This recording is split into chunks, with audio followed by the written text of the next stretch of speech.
pertama awal aku berjumpa.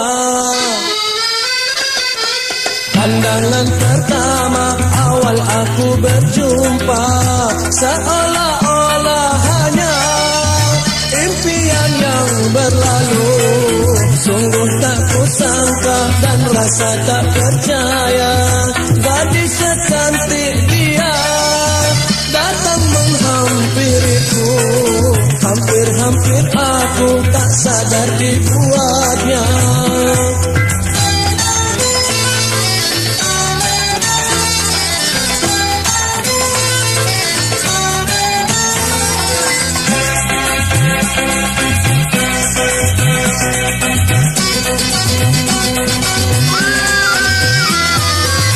Sungguh karena dia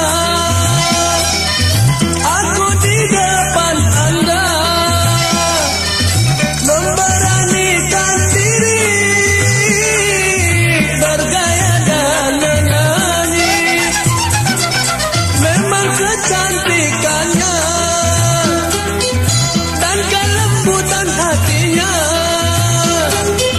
membuat aku berani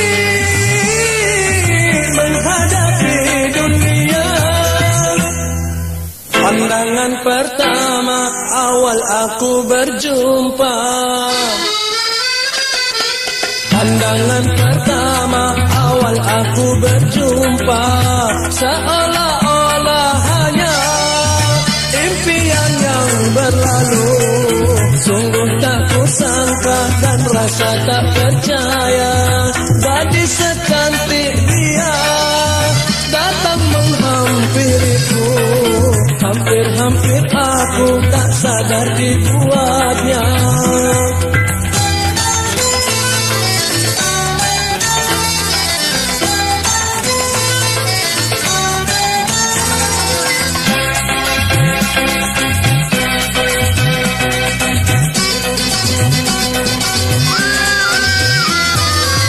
Sungguh karena dia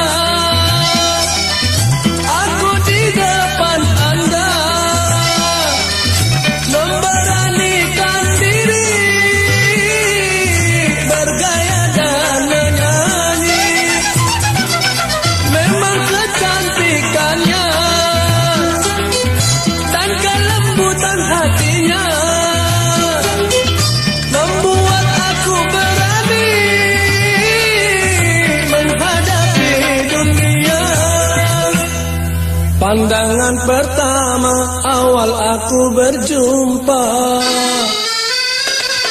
rasanya tak ingin lagi untuk berpisah.